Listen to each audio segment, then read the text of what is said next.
Ladies and gentlemen, I'm sorry to interrupt the conversation. It is something that I actually do really regret at the moment when we're bringing people back together again after such a long period of not being able to do this, to have to interrupt doing what we love to do, which is catching up with friends and colleagues and doing a bit of networking. For those of you who don't know me, I'm Melinda Salento. I'm the Chief Executive of CEDA, the Committee for Economic Development of Australia, and it is a real pleasure to be here in Sydney. It's my first trip back up here this year, so it's nice to be back in the harbour city and seeing some people that I haven't seen for such a long time. Can I start by acknowledging the traditional custodians of the land in which we're meeting on here today in Sydney, the Gadigal people of the Eora Nation, and pay my respects to elders past, present and emerging. I think every time I sort of walk past this neck of the woods and look at the Opera House, it's really hard not to reflect on what happened so many hundreds of years ago and what that's meant for the First Nations peoples, and to just sort of try to spend a bit of time in that. And what we are doing here today, meeting, sharing ideas and thoughts, is what Aboriginal people have been doing here for tens of thousands of years. Can I also acknowledge the traditional owners of the lands on which our viewers who are joining us virtually are on, and likewise pay my respects. Today's event really allows us the opportunity to discuss the most important economic and political developments and priorities for this year. It's particularly relevant, I think, as we emerge from the pandemic. But one of the things that we've been talking about at CEDA is that this decade was always going to be an important decade. The first 2 years, of course, have been consumed by the pandemic, but we always knew that we were going to face into some big challenges this decade. The theme for us in 2022 is really about choice. Our policymakers are facing a critical juncture where the choices that they make now have the potential to set future generations towards a path of economic and social prosperity or not.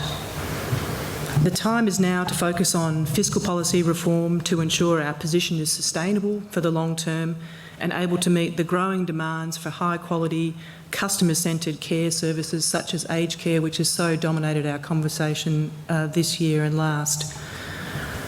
Australia needs to move away from piecemeal investments in these and other sectors, though whether we can do so in a year of elections remains to be seen.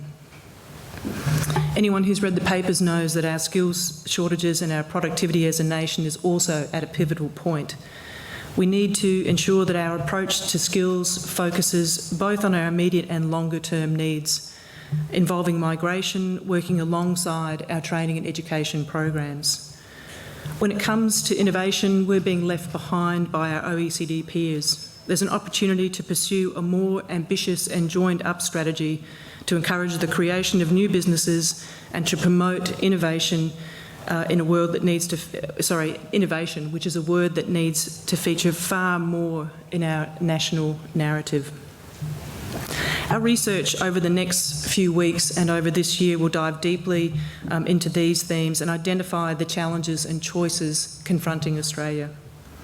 Today, we get a chance to discuss many of these issues together.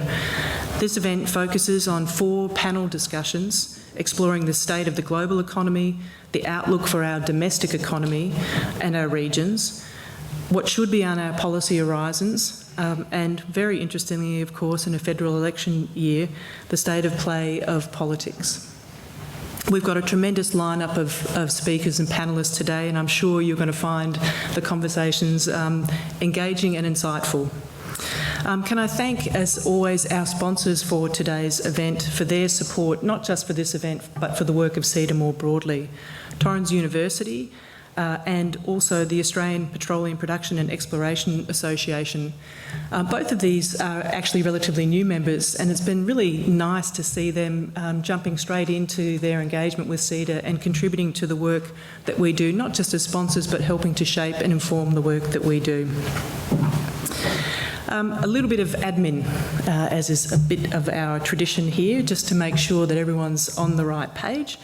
We'd love you to support us through social media and get the conversations from the room out to the wider audience. If you do, please tag us on Twitter at CEDA_news.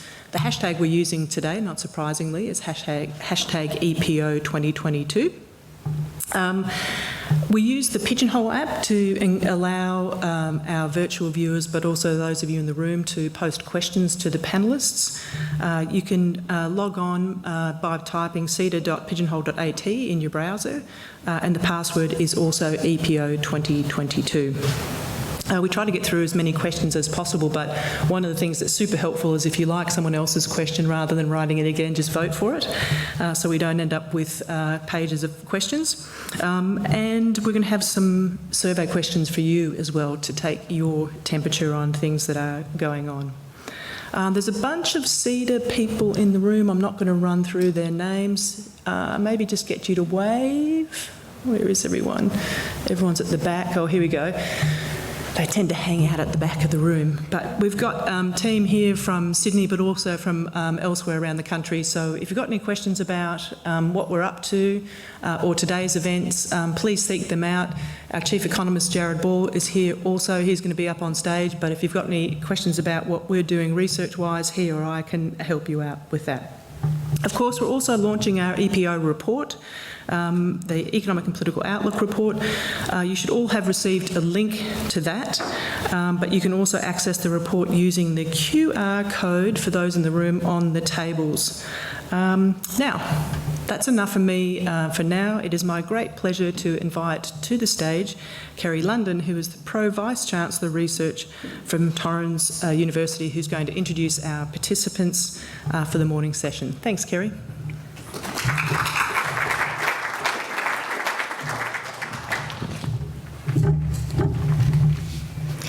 Thank you, Melinda. Good morning, everyone. As Melinda said, I'm Kerry London, Professor and Pro-Vice-Chancellor at Torrens University. I lead the research agenda at Torrens. I too acknowledge the traditional owners of the land we gather on today, where there have been discussions and learnings from past, present and future for thousands of years. And today we continue in that spirit with our conversations. As a member of CEDA, Torrens is very pleased to be sponsoring this special Economic and Political Outlook Forum. I wonder why, though. Because just as we do research and teaching, this forum is about positively impacting issues that matter. And this forum will provide perspectives. It will also empower by connecting. Connections are really important for us at Torrens University. We are proudly a private university owned by an education company in the US, which is NASDAQ listed.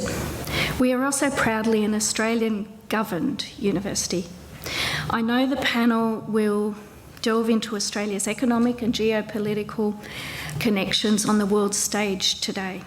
And I imagine we're all looking forward to these insights. I know the staff from Torrens who are here today, but also those online all across Australia in our company are keen to hear our panel speak. We like to think that Torrens University proudly does things differently. This is what a university of the future does. It charts a path based on innovation, knowledge and insights. In only a few short years, Torrens has grown from a mere 164 students to a little over 21,000 students today, fuelled by an entrepreneurial spirit. Deloitte has estimated that Torrens has already contributed something in the order of $2.6 billion to the Australian economy in its first 5 years.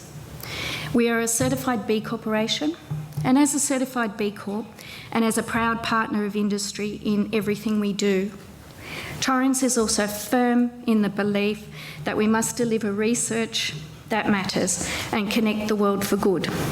And that's why we are pleased, and I'm particularly pleased to support today. So this forum, as Melinda said, is about navigating the future and in the context of what we've experienced, what's happening now, and then the future horizons, what's on the horizon. So it's my pleasure to introduce our panel. 3 exceptional thought leaders: Stan Grant, International Affairs Analyst, ABC News; Natasha Kassam, Director, Public Opinion and Foreign Policy Program from the Lowy Institute; and the Chief Economist from ANZ Bank, Richard Yatsanga. Thank you. My pleasure to be here, and over to the panel.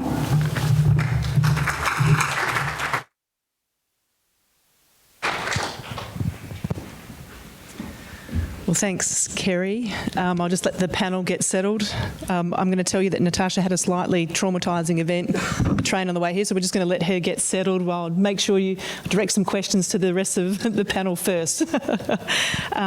Before we start getting to the panel question, though, please log on to Pigeonhole. There is a poll question there, as I said, which is really asking for your opinion on which issues do you think are the most important for the global economy 2022.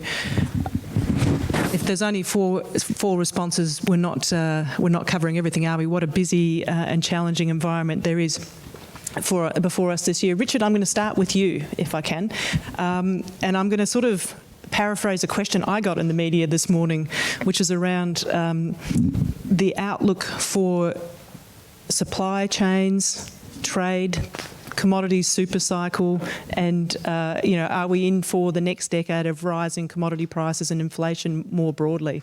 What are your thoughts on that? There's a lot in there, actually. I mean, maybe supply chains first. Look, much talked about, hard to define, really. To my mind, the real question is there something special going on in supply chains which is really hampering trade, or it actually is the problem just an old-fashioned excess demand problem? And no doubt there are some things going on in the way businesses trade and the way countries relate to each other which have made operating seamlessly across borders more complex. The pandemic, geopolitics, what that has meant for trade in tech, for instance, climate change. As a corporate, you couldn't make a climate change commitment without fully understanding your supply chains, particularly around Scope 3 emissions and things like that. I suspect a lot of companies are analysing their supply chains and not particularly liking what they see in terms of complexity and vulnerability and other things. So those things are definitely there. But if you look at the demand side, US retail sales are 15% above trend. Australian retail sales are 10% above trend. We haven't seen a consumption boom of this scale before, actually. Even in Europe, retail spending is above trend. I mean, not by double-digit rates, but it's still meaningfully above trend. I think the primary problem is there's just too much demand, reflecting the extraordinary stimulus that was unleashed, particularly in 2020. And it's worth reminding about 2020 and 2021. Yes, that fall in GDP in the second quarter of 2020 was the largest fall in recorded history for Australia, potentially the largest fall since the century before last, and the structural impact on the economy was actually extremely minimal. I think there are some supply chain problems, but I think most of it is demand. I'm going to leave the inflation question. Maybe someone else can answer that, or we can talk about it later. Well, I mean, something that jumps out there, just what Richard had to say is, yes, people are buying, but who's buying and why? Is it stimulus buying? Is it buying because interest rates have been low and asset prices have been increasing? And as we see increase in inflation, who's it going to hit? Is it going to hit the wealthy who've been able to save, because we know there's a savings glut as well in the world? No, it's not. It's going to hit those people who have taken on higher debt, who are going to be paying higher interest rates, who have been spending because of the excess stimulus in the economy. And as that starts to hit, are we going to see what is ultimately the cancer of democracy exacerbate or metastasise, and that is inequality? So I think they're the things that really sort of jump out of me. And when you talk about supply chains, the impact of COVID, the uncertain geopolitical situation, the return of borders, and perhaps a retreat from globalisation also exacerbates global inequality and feeds into political instability that we're going to see increasingly in our world. So yes, while people have been spending, why have they been spending, who has been spending, and what happens when that tap is turned off? Yeah, well, let me, I think we'll come back to that, Stan, in terms of, I think one of the things that we're all sort of watching carefully is how this great wall of stimulus is gradually unwound. And we've already seen, markets get a bit spooked by what the Fed's doing and all the rest of it. So I think there's a lot of volatility coming there. But I do just want to try to pin Richard down a little bit on the outlook for commodity prices, because it's front page in the AFR. So I just can't, miss the opportunity to get your opinion on that. Mike Henry's issuing a 10-year forecast. Good luck to him. I suspect he'll be long gone before the 10 years is up. I haven't seen inflation fundamentals like this, I don't think, since the late 1980s. US money supply is 40% higher than it was 2 years ago. Money supply in Australia is 20 to 25% higher. China is the same. So the Chinese talk of not easing very much, actually. The data says actually they eased quite a lot. We've got supply chain challenges. We've got consumer spending well above trend. The household balance sheets, if you look at advanced economies, Stan's point about inequality absolutely is right, but if we just talk about the aggregate data, I don't think I've seen household balance sheets in positive shape like this for 20 years, maybe, something like that. And on the commodity price side, if you add in the fact that climate change means that it's harder to get anything out of the ground, whether it's lithium or oil, it's just harder to exploit those new deposits. If there is some kind of end-of-life stuff going on around particular commodities, that's really only an issue for the right-hand end of the cost spectrum. If you happen to be among the lowest cost producer, actually there's probably quite a nice slippery dip here for quite a long period of time. So, look, all of that says to me we are facing some inflation challenges. I think commodity prices will stay quite high, both because supply and demand are helping you, but there's also a lot going on under the surface with both of those things, yeah. I'm going to come back and ask you a question in a minute about just, where you're seeing the risks and the international outlook and also just how we're thinking about advanced versus emerging countries. But let me just pick up on the climate change reference, and Stan and Natasha ask you about, how you're seeing the shift in the conversation around this, the action that's been committed to, and what the implication of that is for our nearest neighbours, and the potential for us as a country, for instance, to have to be thinking about climate migration and refugees and things like that. Natasha, perhaps you first. Thank you. You can't underestimate the shift that's happened in the conversation. In the space of only about 5 to 10 years, you've seen us going from having a conversation as to whether climate change exists to having around 90% of Australians now don't dispute that, more than 90%. So, that's a really dramatic shift. The shift in the way that we look at the mining industry, for example, is also really dramatic. In the last 5 years, there's a good 30 to 40% of Australians that have gone from seeing coal as an essential part of Australia's economy to saying we should be exporting less coal, we should be banning coal mines. These are things that have really picked up with a significant proportion of the population. What I think is really interesting is how much of it is being driven by the public in Australia. It's quite different in a range of other countries where you see governments and businesses taking more of a lead on these issues. In Australia, it's still very much a kind of bottom-up pressure, and the way in which the government and business respond to that is going to be, I think, really interesting. For our nearest neighbours, I'll just say that, we might talk later about what Australia's been doing in the Pacific, for example. And what we see is much more commitment on a whole range of fronts, except for climate change, which is the thing they're asking for the most. We talked about inequality, maybe we'll talk about displacement and refugees. Last year, 88 million people were displaced, about 30 million of them, it was related to environment and climate. This is only going to be a more significant issue, particularly for Australia when it comes to our Pacific neighbours. And I think it's great that the conversation has changed in the way that it has, but there's still a very long ramp to go. Just pick up a few of those things. One, I'll get to displacement in a minute, and also the question about the politics around this. But that conversation's interesting because, yes, we have had a shift in the conversation, and yes, there is a greater awareness of the need to act. But I don't think that is settled politically. I think the last election was an indication that when it comes to voting, and we see our electorates now being increasingly fragmented, and elections are no longer, well, they haven't been for quite a while now, decided on uniform national swings.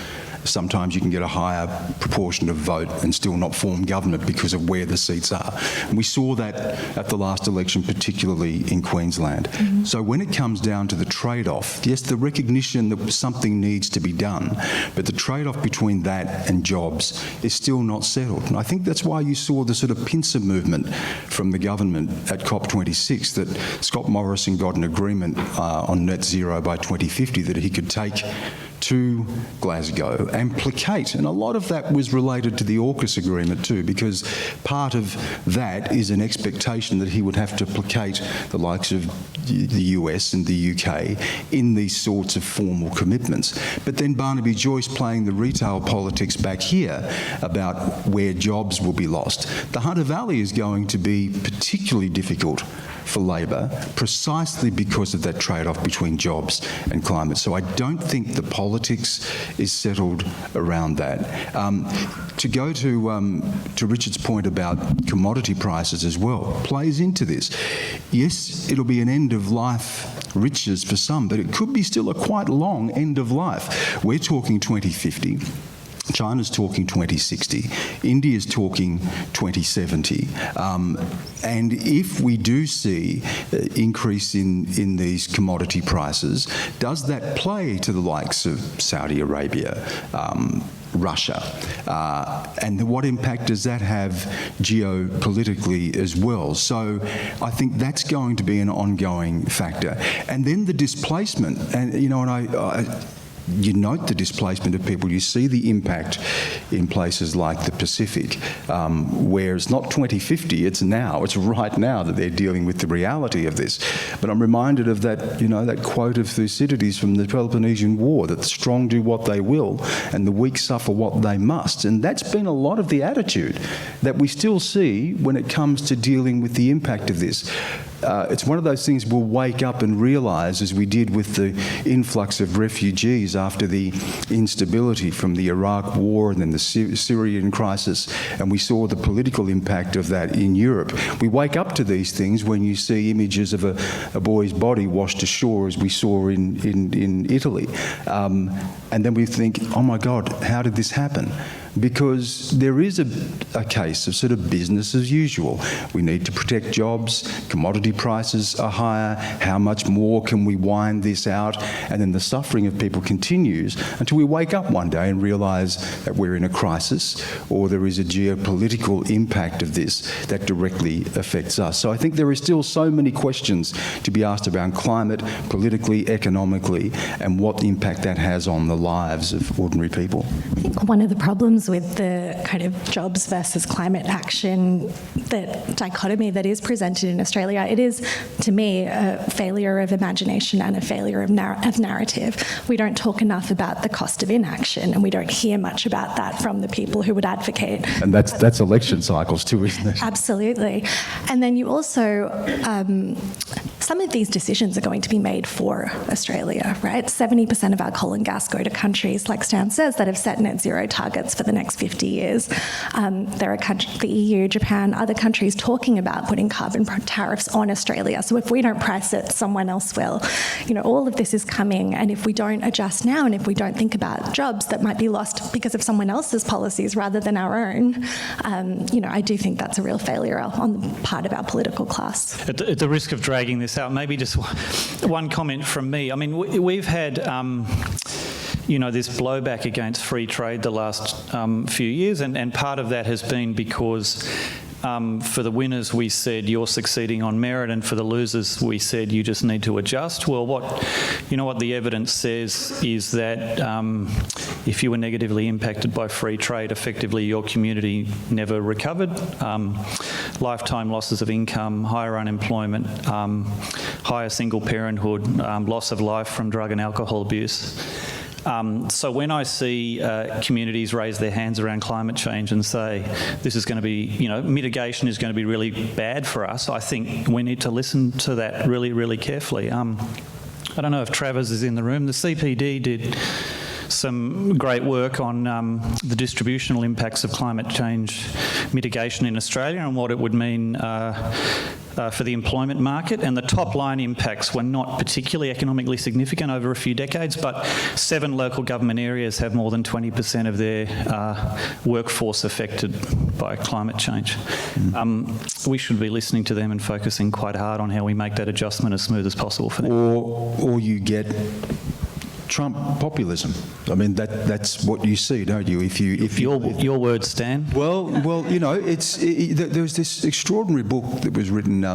Some of you may have read it, called "Deaths of Despair" by Anne Case and Angus Deaton, who's a Nobel Prize-winning economist. And they went through, and it wasn't a politically partisan book, but it just line by line showed all the things that Richard just talked about: factories closing down, jobs that don't return, family breakup, rise of substance abuse, the life expectancy in the United States in the last 2 years of the Obama administration, for the first time in 100 years, pre-COVID this is, for the first time in 100 years, actually went down.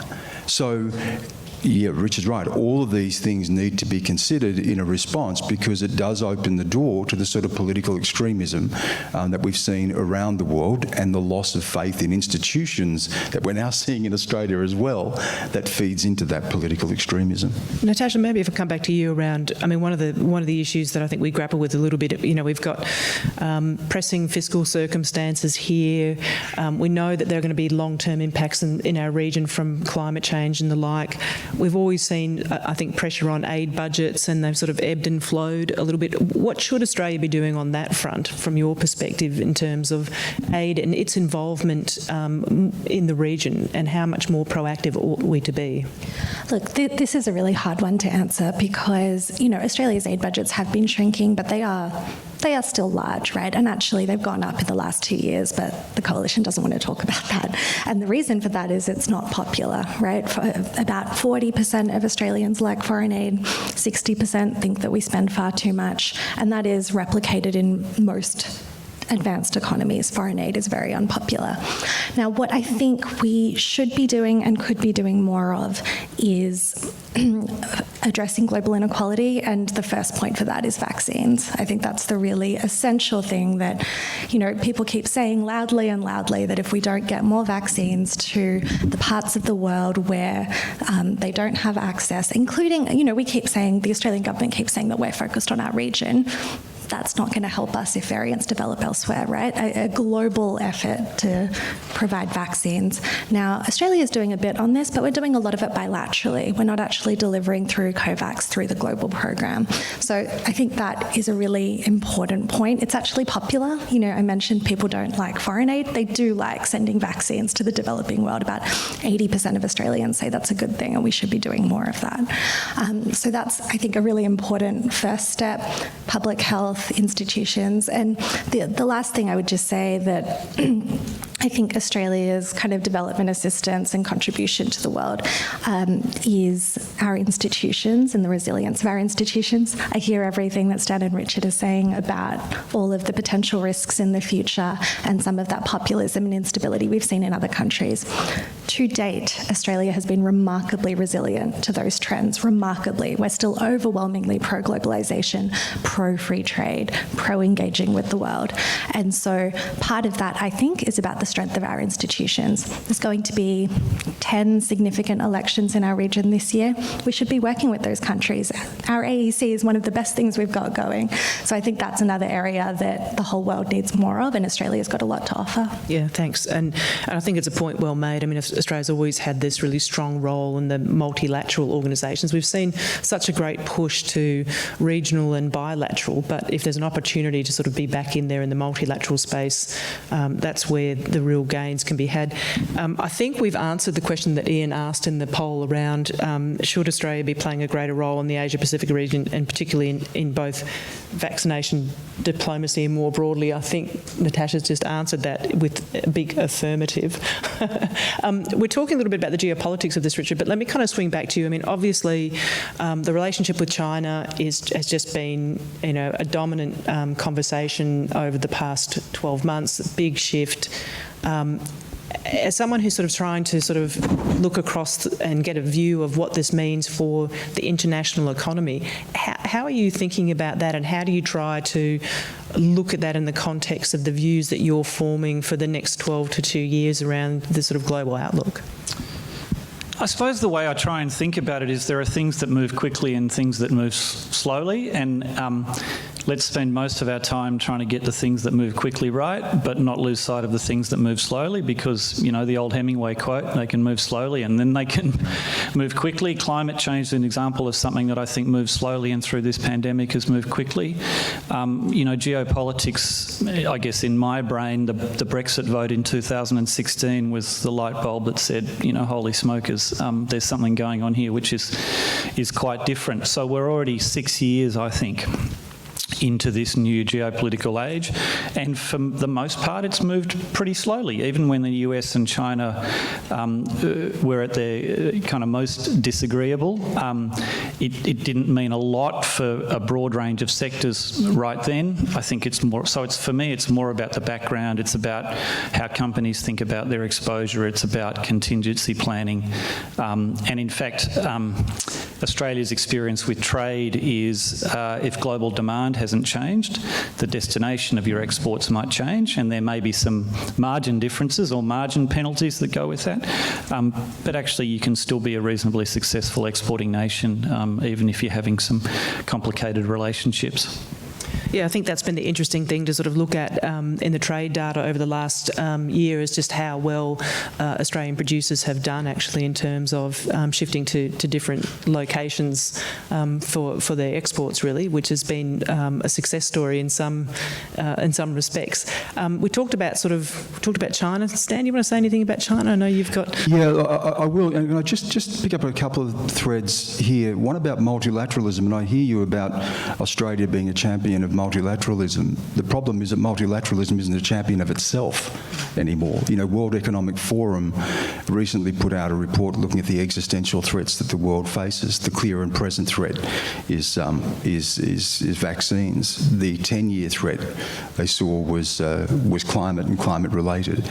But hidden amidst it all, which connects all of it, is the erosion of multilateralism, particularly a problem for middle power countries like Australia. So, you know, multilateralism itself, and Richard's talked about the impact on globalisation, you know, that's going to be a big problem. When I come to China, I think also Richard's comment about the slow shift and changes in geopolitics, I think that may be more perception than reality. It might be like the frog in the boiling water, that you don't know it's boiling around you, but it is. You know, I think before Brexit, I go back to 2008, and I think about Vladimir Putin's invasion of Georgia, a 5-year war, a 5-day war, not 5 year, a 5-day war. Perhaps it's not ended, but a 5-day war that really, for the first time post-Cold War, challenged that idea of the post-Cold War compact and changed the borders of Europe by supporting the 2 breakaway provinces. He hasn't stopped since then. And then you see 2014 with Ukraine, and now we see on the borders of Ukraine here. If you look back at the last 2 decades, what have we seen? You know, we've seen, let's take the Twin Towers attack. So we have the attack on the United States, the wars of Iraq and Afghanistan, the global financial crisis, a pandemic, the rise of China. Well, if I'm thinking about that confluence of events, I'm thinking back to 2013. And not 1913, and you look ahead and you think, what do we have lying ahead of us in the next couple of decades? We've got war, depression, war, pandemic, rise of another sphere of influence, of power in Germany, the 1917 revolution in Russia. So I think when you're outside of these things, and as we are in Australia, they don't directly affect you, or we don't feel the impact personally. In places in the world where it is being played out, whether it's refugees, fleeing war, people made homeless, the people who were killed in conflict that has been unending for the past couple of decades, it moves very, very quickly and very deliberately in the case of China and Russia. So what does China look around the world and see? You know, Xi Jinping sees him returning China to the apex of global power.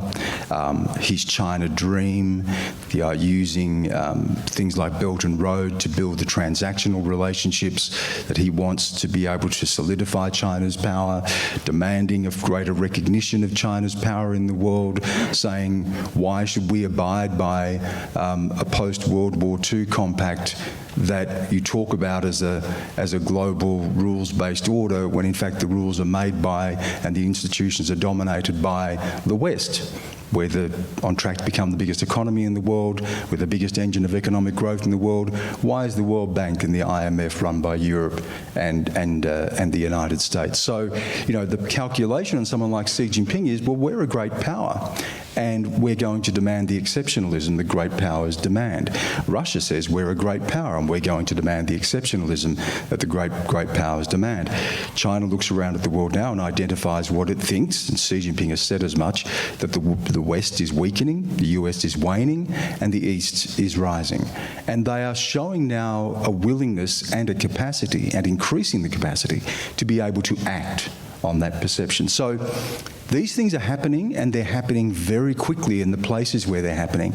I think we in the West may be a little bit too slow to the game. We certainly have been with China, and we for too long maintained the fiction that as they grew rich they would become inevitably more like us and more democratic, and we misjudged Russia, and Putin and Xi have shown that they understand that power is not what you say, it is what you do. I think we may have been a bit slow to the game. Yeah, it's interesting, Stan. We were having a conversation at the top table before jumping on stage, and I was sort of remarking that years ago, I was actually working at the International Monetary Fund during the Asian financial crisis, and it was really interesting watching how China played its role then. And if you got to know anyone in any of the offices then, they had a very long-term vision. So this is back in 1996 about how they were going to increase their influence within the International Monetary Fund, sort of starting from that crisis, which in a sense was an opportunity for them. So certainly my own personal experience kind of adds a little bit of insight to what you were saying. Natasha, Lowy is famous for doing its polls, does a lot of really fantastic polls. I think the one that you did late last year showed that the majority of Australians, something like 63%, now see China as more of a security threat to Australia. And I think for a long time, you know, we had this positive sort of, you know, narrative around exports and growth and all the rest of it. How do you see this sort of shift in sentiment here playing out? And, you know, particularly as regards, you know, relationships with Taiwan, our relationship with China. What do you think the big issues are, and how does that play out in the domestic context here? That's a big question. I'm thrilled that you mentioned the Asian financial crisis, because I do believe so much of where we find ourselves in our geopolitical circumstance does stem from then, where countries, including Australia, were encouraging their businesses to get closer to China in the aftermath, and now trying to unwind that is what is putting a lot of countries in this kind of difficult position. In terms of how Australians feel about China, as you say, it's been on a very negative trajectory since 2018. It's quite dramatic how quickly that's changed. Just, you know, a couple of examples. In 2018, 83% of Australians saw China as more of an economic partner. Now that's about 30%. So half the population has shifted to seeing China as more of a security threat to Australia. In 2018, a majority of Australians had confidence in Xi Jinping and trusted China. That's now sitting at around 10%, 10 to 18%. It's very, very low. What changed that, I think, was much more awareness of some of those security issues. We saw a rise in the debate in Australia about foreign interference. We saw a lot of concern around Huawei and their 5G network. A lot of these issues became very topical and very prominent, much more focus on human rights concerns, which, you know, to be clear, Australians have been worried about for a couple of decades when it comes to China. But what was happening before was that Australia was able to, and Australians were able to kind of function on two tracks with China. We could have this kind of glowing, prosperous economic relationship, you know, a free trade agreement, a state visit from Xi Jinping in 2014, where he's told Parliament, you know, about the friendship and goodwill that flows between our two countries. And then we could have this kind of lower priority track where we would raise human rights concerns. We would be worried about Australians that were imprisoned in China, and that would be kind of quiet. It was still a part of the relationship, but we were able to separate the two. I think what's happened as China has become larger and its interests touch on so many more spaces. You know, we see Chinese diplomats complaining about Australian media coverage, or, you know, recent stories about efforts to interfere in elections, you know, whether or not that's true. There's just many more Australian interests that are feeling that kind of long arm from China. Essentially, what we've discovered is we can't have these two tracks. These things are all intertwined, and the economic coercion against Australian industries is such a good example of that, right? Nothing can be kept aside from that political issue. So going forward, I think that you know, it is going to continue to be very challenging. I think Australian views towards China are going to remain icy.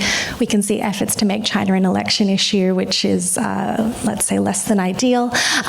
But it does mean that those perceptions are going to continue, and that really shrinks the space for government in terms of their policy options. You know, they can't really be seen to, either side of politics cannot be seen to be trying to appease or trying to improve the relationship with China, which means we're kind of locked in this difficult position, I think, for quite some time. But what changed, though? It's really interesting, isn't it? Because remember when Xi Jinping came here in 2014 and addressed a joint sitting of Parliament, and Tony Abbott was lauding this new relationship and was even talking about Xi Jinping as a Gorbachev-style democratic reformer. What did change? Back then, in 2008, when they held the Olympics, it was then called the Genocide Games because of what they were doing in Tibet. When he came here in 2014, they were locking up Uyghurs, but we were happy to welcome him here.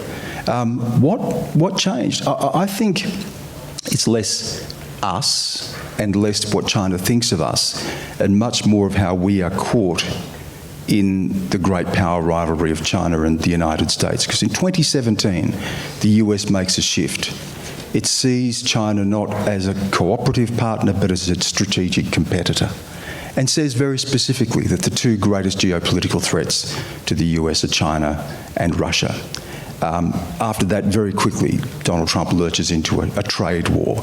We see Australia dragged along in that wake. We see Australia putting in its own new laws around investment, foreign interference. We're very much caught up with this. My concern is that we may be left on the outside, that if there is some rapprochement, if there is some grand bargain, where does this leave us? Because as bad as relations are between China and the United States, or China and Japan, or even China and India, the other fellow members of the Quad, they're still talking to all of them, and they're not talking to us. So this is the challenge for us, is to navigate this moment where we're sort of the canary in the coal mine, without being left stranded as we're caught up in this, what is a big, great power rivalry beyond us that inevitably affects us. Thanks, Stan. You're not making me feel any better about life. It's my job to spread misery. I don't know about everyone else in the room, but I'm about to just shrink into my chair. There are a lot of questions that are coming through the polls that I'm just going to look at Jared and say, can you jump onto Pigeonhole, Jared, and make sure that you address them all in your domestic economy session, because there's some questions about house prices and a few other things. Kerry, even yours on supply chain that I think Jared's going to be better placed to address. So I'm just going to deal with some of those questions that are lurking here. But I'm feeling the weight of one particular question which has the name Diane Smith-Gander on it, who happens to be my boss. So sorry to everyone else, but I do have to ask this question. And I do think it's particularly relevant. And she in her usual fashion, is kind of putting her finger right on it, which is you guys are skating around the concepts of a just transition. So we've talked about climate change, we've talked about other things. Richard, you talked about the fact that we sort of embraced globalisation and didn't really think about those people who were going to get adversely impacted. What role governments, what role business in this? What should we really be looking for governments here and around the world to be doing? Is it something that goes into the multinational institutions? And what role business in this space, if any? Okay. Look, that's a great question, and there's a lot to unpack there and a lot to say. I mean, maybe on the optimistic side, maybe the one area... one of the things that geopolitics has engendered is the idea that a country can no longer separate its trade policy from its economic policy, from its approach to diplomacy, from its strategic relationships to the way it thinks about defence. All of those things now are increasingly conflated. Germany is a great example of that. Piping gas from Russia while you're committing to climate change and increasing military expenditure and other things, and so they're needing to recalibrate that story. One of the good things is everybody's still talking about climate change at the same table. It's less about trade-offs, as far as I can tell, and more about actually this is just something we need to do. I suspect that's about to get a whole lot more difficult, but that's one thing I would say. The second thing I would say is things move slowly and then move quickly. One of the things that has moved quickly in this pandemic has been, views about climate change and what's happened to inequality. This hasn't been an Asian crisis or a GFC. It's actually been a crisis in homes rather than a crisis of business or government or, for the most part, countries. And I think those two things are really interlinked, because what it's done is really should have focused us on these inequality challenges. And the idea that you can separate growing the pie from distributing the pie, I think we should increasingly forget about that idea. I mean, just very simply, if you have a section of the population that earns most of the income and saves a lot of it, you'll just have lower GDP growth. The evidence suggests unequal societies suffer more during downturns because lower income people tend to borrow more. There's evidence that trust in science declines when your society is more unequal, a particular problem during a pandemic, and a longer-term problem during climate change when you're trying to marry science with a whole lot of other things. The Endelman Trust Barometer in the press this morning, I think, goes to this issue. Trust in institutions among those at the lower end of the income distribution is very different from those towards the upper end of the income distribution. You think about Omicron and South Africa warning the world and doing the right thing, and the world's response was less than friendly. I mean, that should highlight actually inequality is good for pathogens because you don't distribute, vaccines evenly. And David Pilling had a fantastic piece in the Financial Times about this. I think we need to increasingly imbue inequality not just in the transition for climate change, but actually in the way we think about the economy and economic policy. And you know what? The digital explosion in the last 2 years has very much given us the data to do that. We're just not using it properly. Natasha. So, one of the ways I think about this question is, I think one of the defining trends of our time is the return of the state, right? It is China and the United States in particular perceiving so many more fields as impacting national security and being willing to wield those kind of state-driven tools. So from education, trade, technology, all of these areas are kind of deemed spheres of national security and therefore worthy of state intervention for various reasons. Now, for some reason, we don't see the same level of state intervention when it comes to issues of people and what they need and welfare. And, especially Australia is maybe better at this than others, but there hasn't been, I think, a willingness in so many parts of the world to invest in the people affected by those changes as much as there is to invest in that kind of national security apparatus. So, whether you think the return of the state and state intervention and that willingness to wield kind of state muscle in markets is a good thing or a bad thing, that's happening. Perhaps one way to see this transition not have such a devastating impact is to be much more willing to not kind of leave it up to people to find their way through this new time, but to have more state intervention. Yeah, I think, Richard and Natasha have both pointed the finger at the growing inequality, and it is a cancer. Natasha made the point before about Australia, its robust institutions, its social safety net that has mitigated the sort of inequality and the inequality-driven politics that we see in other parts of the world, but it's coming over the horizon. There was a report by the University of New South Wales just as we entered COVID that looked at pre-COVID levels of inequality in Australia, and the gap between the top 10% and the bottom was expanding. If you remember, the top 10%, you had wealth 90 times greater than the bottom 10. Now, it's a lot better than the United States, but that sort of inequality and leaving people to their own devices, as Natasha said, is just absolutely a recipe for disaster, and redistribution is going to be part of that. And as Richard said, that idea about growth versus distribution or something, we need to knock that on the head, because this idea that we have to be able to redistribute wealth to be able to mitigate against some of the political extremism. But to that idea of a just settlement, the last great international just settlement we had was the end of World War II, wasn't it? And that was a multilateral settlement driven by the victors of the war. We saw the Marshall Plan, the United States not vanquishing its defeated enemies, Germany and Japan, but actually rebuilding them and building democracy in those areas. Did lead, of course, to a Cold War, but in a strange way, the Cold War was a ballast that sort of held that post-World War II settlement in place. What we've seen at the end of the Cold War is, in fact, not the end of history that Francis Fukuyama talked about, but a return of history, ultimately, inevitably, a return of the great power politics that Natasha has talked about and that we see all around the world today. So whether it's climate, whether it's inequality, whether it's vaccines, whatever the international issues that affect all of us, achieving a just settlement is going to be so much more difficult in a Hobbesian war of all against all that potentially we lurch back into if we see the exacerbation of great power politics. And this is what we face now: borders back, nations back, beggar thy neighbour approaches to trade or economics, rising inequalities, populist politics. And I think the other thing that I'd point out too, in terms of getting a just settlement, is that one of the things that Xi Jinping and Vladimir Putin, and you can point to other countries around the world that have similar totalitarian or authoritarian strongmen in power, is that they don't exhibit any great self-doubt.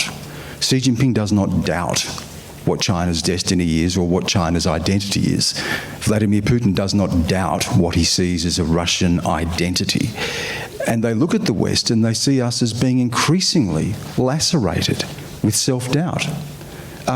Self-recrimination, endlessly apologising for ourselves, afraid or ashamed of the power that the West has. The United States is still by a long way the most powerful country in the world economically and militarily, and yet it leaves Afghanistan and allows the return of the Taliban. That it says we're actually not going to put troops into Ukraine to defend a sovereign state against potential invasion, because that may risk a broader conflict. I think the Xi and others, and Putin, identify a loss of confidence in the West in itself that may be the most mitigating factor in providing the sort of ballast to geopolitics and the maintenance of a Western-led rules-based order that allows for the type of just settlement we saw at the end of World War II. It's, I'm going to say that each one of you sort of touched very much on the role of government, and it's really interesting. I think that everyone's sort of very much on the same page around increasing role of government. You look at what's happened here in the narrative with, in some ways, the government keen, having been so involved in everyone's lives, to sort of be removing itself from that. That's not what any of you are sort of talking about. We haven't talked about the role of business. Let me just say, I think if you look at issues of cyber security, for instance, and a whole range of other issues, it's clear that there needs to be And there is already closer collaboration between business and government, and I suspect that lurking between your comments around government is also closer collaboration with business in thinking about these issues and sort of designing a response to them, if I can put it that way. We've only got just a few more minutes left before we've got to end the session, and we've covered such a broad range. I've got a whole bunch of other issues I was supposed to touch on. I'm sorry I have not got to them. But Richard, I wanted to come back to you because I think one of the things from the economic outlook that we're all trying to sort of get our heads around is as economic recovery looks like it's sort of coming to play around the world, what's going to happen as we start seeing more countries shift to monetary policy tightenings? How are you seeing that play out? I mean, I think I read recently that, you know, the risk of recession in countries like the US is probably lower than it's been in a long time. But we're still facing into this massive challenge of unwinding the biggest stimulus ever. How do you see that playing out this year, and what are the things that we should be looking for in terms of biggest risks, perhaps? Look, I think we're in the part of the cycle where managing your financial risk is the biggest issue. You know, this debate about is inflation transitory or not, in a way, often gets caught up in, well, if I take the things out of inflation that have gone up, it looks like it's transitory. Maybe I'd kind of approach that issue from a different direction, which is, you know, what is the probability that inflation in the US and other advanced economies returns back to target with policy settings where they are? And I think the answer is 0. There's no conceivable chance that is going to happen on a sustained basis. The second point we can make is it seems kind of obvious to me, but if you start tightening much later than you might normally, you've got to go faster. A lot faster once you start. I mean, the market now is quite attached to this idea the Fed will hike at every meeting over the course of this year. Not that long ago, it had a very different expectation. And maybe the third piece of that, to tie those things together, central banks talked to us for decades about the importance of preemptiveness. Monetary policy operates with long and variable lags. The only way to deal with that is to be a good forecaster and to move early and then assess policy settings as you go and see how the economy responds. If you add Exhibit C to Exhibit B and Exhibit A, you can't operate preemptively if you're starting late and inflation's already above your target band and the economy's got lots of momentum. I think the biggest economic issue this year is growth is going to stay really strong. Central banks will have to move really, really quickly. Next year, that's going to be a really interesting combination. I'm more worried about the cycle in 2024 because of this experiment with, you know, putting preemptiveness in an envelope and sending it to yesterday. Yeah. Thanks, Richard. What an interesting way to conclude our session. Thank you. I've got the poll question response, and then you can clap these guys because they're great. So the question is, in your economy, in your opinion, which of the following is the most important issue for the global economy for 2022? Just around 24% said supply chains, 37% inflation, 8% regulation of technology, the borrowing capacity of developing countries, not even 3%. We'll come back and talk about inequality later. And then global vaccination rates, 29%. So, gee, quite a few issues there that are sort of close to equal running. Thank you, everyone, for your involvement. I'm sorry I didn't get to as many questions. I've handballed plenty to Jared. It's now my great pleasure to thank this panel. If you could join me in doing that.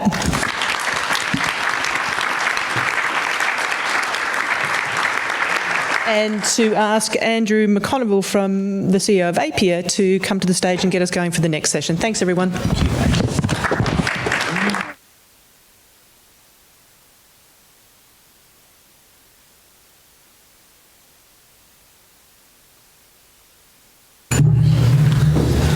Thanks very much, Melinda, and it's a great pleasure to be here. I think if that panel session is any indication of the day we've got ahead of us, we will all be both excited and mentally exhausted by the end of today. So look, it's my great pleasure to welcome everyone to today's domestic and regional outlook session, and I think the panel we've just had leads perfectly into that. I'd like to begin, of course, by acknowledging the traditional owners of the land on which we meet, the Gadigal of the Eora Nation, and pay my respects to their elders past, present and emerging. But I'd also like to acknowledge the traditional owners across Australia. My industry, the oil and gas industry, operates in some of the most remote and regional areas in Australia, and we sincerely respect and appreciate their knowledge and caring for land, sea and community. As the voice of Australia's oil and gas industry, APIA is very, very proud to sponsor this session, the Domestic and Regional Outlook. And we're also very proud of our membership with CEDA, which was something that we let go for a few years. And when I came in a couple of years ago, it was one of the first things we did. And it's been a great investment, and it's always stimulating and always helpful to us. Natural gas is an essential part of almost every part of our life, every part of our daily lives. It creates local jobs, supports regional communities, and does play a very crucial role in driving the national economy. But I'm not just talking about the major companies or electricity generation, because only about 25% of natural gas is actually used in electricity generation. What I'm talking about is your local gas plumber, your appliance retailers, your transport, your freight workers, your construction workers, manufacturers, mineral processors and engineers who do rely on natural gas for secure, well-paid jobs. Just yesterday, we released, as part of the Australian Gas Industry Trust, some research that shows that the entire gas industry supply chain added more than $50 billion of value to the Australian economy in 2021 and supports around 165,000 jobs. And the upstream oil and gas industry alone in 2021 invested more than $27 billion into the Australian economy.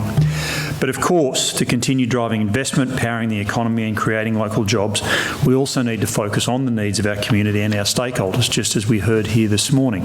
And in that vein, our industry is focused on improving economic outcomes and on reducing emissions and on leading the way to the cleaner energy future that we all know we have to have. So not only does natural gas support the uptake of renewable energies by providing firming power, in 2022 you'll start to see a lot more activity and investment from the industry on emissions reduction technology such as pathways to hydrogen and carbon capture and storage. 2021 was a very big year for our industry, and we're equally optimistic about 2022. But I think it's for me to leave those forecasts and analysis to our esteemed panel. So with that, it's my great pleasure to introduce to you Jennifer Duke, economics correspondent for The Age and the Sydney Morning Herald, who's joining us online, Sarah Hunter, chief economist and partner at KPMG, Alan Oster, chief economist at NAB, David Robertson, head of economics for Bendigo Bank, and our facilitator, Sulin Ong, managing director, chief economist and senior relationship manager with RBC Capital Markets. Thanks again for joining us, and to CEDA for the opportunity to sponsor this session, and I'll hand over to Sulin. Thank you.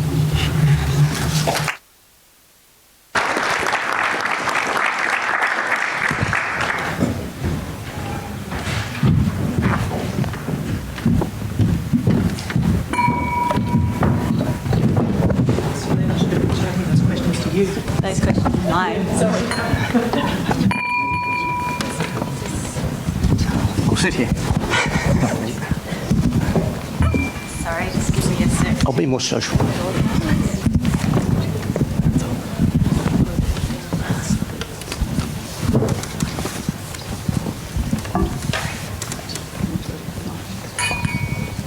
Okay. Good morning, everybody, and thank you for joining us, both in person. It's great to be back in a room, as well as online. We've got both Alan and Jennifer. You can hear us okay? All good? Yep. Great. Well, we've got a great lineup of panellists this morning, and we're going to delve into the Australian outlook and the domestic economy. We've just had a great session on the global backdrop, and I think a lot of the themes the panel talked about, supply chain issues, elevated inflation, rising interest rates, all really key for Australia. So let's get started. I think, it's been a pretty eventful start from a macro perspective early this this year. Sarah, I might start with you. Third year of COVID, can't really avoid the topic. What's your sense of where we're at in early 22 and how Omicron is affecting the economy? Yeah, I mean, I think a general observation from the pandemic over the last couple of years is that each wave of the disease has done less damage to the economy.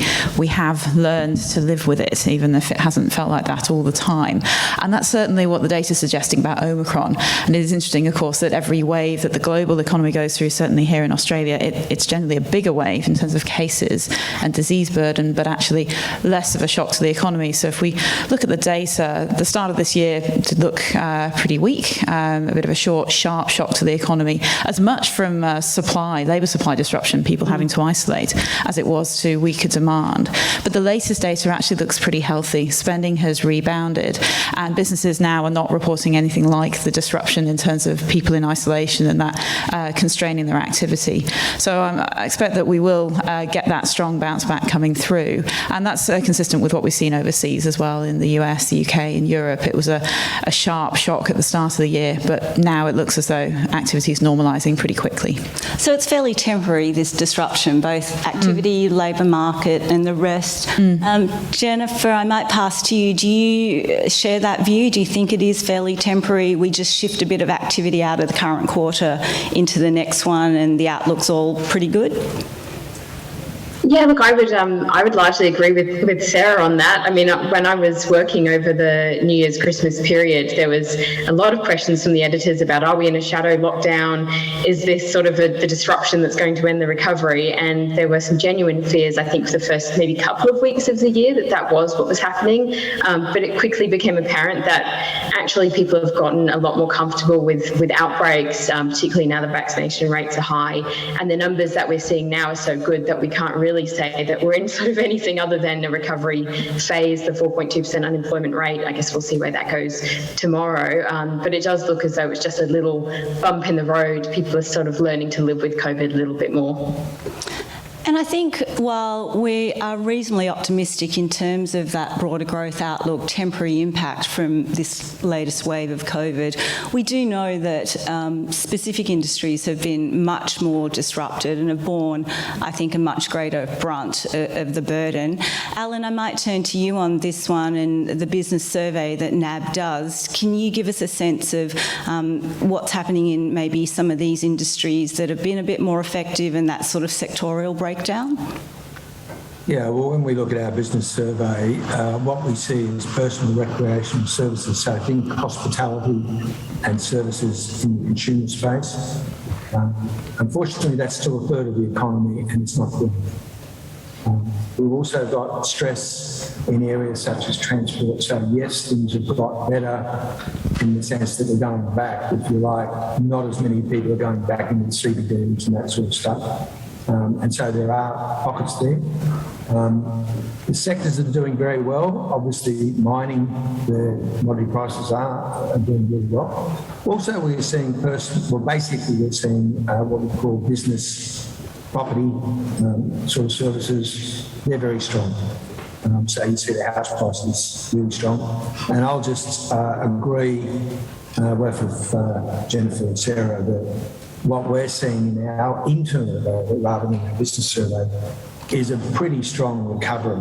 So in the middle of January, so we do this weekly, middle of January, transaction across all our systems were down 15% in December. By the 5th of February, they're back level. So it's sort of saying you've had a soft start, but the economy's come back really quickly. That is a pretty quick recovery. And David, what about in the regions? The impact, I guess, of Omicron. But I think maybe could you touch more broadly on COVID? And we've seen obviously a shift, I think, to living in the regions. We've seen outperformance of house prices in the regions, and we'll get to house prices a bit later. I think, Melinda, that was one of the questions that popped up in your session. But what's your sense there of how the regions are faring? And is there any early signs of a shift out of the regions back to the cities, or do you think that trend is more permanent? Yes, Sterling, I do think that some of those trends, and they've been fascinating to contrast the regional economy, regional economic performance versus the capital cities. Some of those trends, I think, will be well entrenched rather than snap back once we're all living with the virus rather than being in pandemic mode. And yes, you touched on the economic outperformance of regional Australia in terms of a lower unemployment rate, demand for property, but population movements, I think, have been the key driver, and fascinating to see some of the Regional Australia Institute data, their regional movers index, where you've seen a sharp jump in people moving from the capital cities to the regions, much more than going in the other direction. And we think that'll become quite a well-entrenched trend, given really the enabler for that has been technology. And so here we were, when the pandemic first hit, millions of Australians asked to not come into work, to work from home, and suddenly we stress test the technology, be that collaborative software like Teams and so on, the digital infrastructure, and hey, it worked. And so I think, given that the technology's been proved up, people have used that as an opportunity to reassess where they want to live, where they want to run their business, and those population trends are only continuing, as is demand for regional property, be that resi, commercial, or even farmland values. And there hasn't been any signs of slowing in that shift? Not yet, or not noticeably. But moreover, we see those lifestyle choices that people have made as something that will be more permanent. And really that's going to be a good thing in terms of decentralisation. I think there's fairly universal agreement that decentralisation will be a good thing, that if we can achieve that. In the past, the problem's been convincing people to decentralise. Now they're voting with their own feet. So the challenge is getting adequate resourcing and investment to reflect those population trends. And I guess, everyone probably in this room as well has done a lot of work in their businesses around the future of work, the kind of how much do we work from home more permanently. Sarah, in that context, do you think we see any shift in this move to the regions? Does it come back to the cities eventually when we all work more permanently from home? How do you think that plays out? Yeah, I think for me one of the most interesting facets of that sort of relative shift into the regions is that lack of movement from the regions into the city. That's been particularly pronounced for Melbourne, where normally pre-COVID you would see significant influxes from regional Victoria and other parts of the country into Melbourne. Those flows completely reversed. So Melbourne's population trajectory really did take a definite step through the pandemic. And understandably as well, given the lockdown experience there, for anyone who's in the room from Melbourne, you have my sympathies. But obviously we're coming out of that. And so I do wonder if we'll actually see, as Melbourne in particular, but Sydney and New South Wales too, they do start to sustainably open up, the jobs sustainably come back, if we will see a bit of a reversal. I don't disagree that clearly the pandemic has demonstrated that for many people you don't have to be right by your job. But the cities are still fairly dynamic. They do still have industries which are still yet to fully reopen, higher education, for example, tourism and other hospitality related that Alan was talking about. When those really get going, I think we might see at least some moderation in some of those shifts. Yeah, I think so. So it sounds like we're reasonably optimistic on growth this year, bit of a temporary disruption. We'll see where the regions fall out of all of this, but continue to be probably a beneficiary. The previous panel, I think, talked a lot about the strength, Richard talked about the strength of the consumer and the household balance sheet, and we would expect growth this year in Australia to be very much driven by the consumer. There has been a big run-up in additional household savings over the last 12, 18 months. It's sitting at probably an additional $250 billion. I'm interested in the panel's view on how much of that you think gets spent, when it's deployed, by which cohort.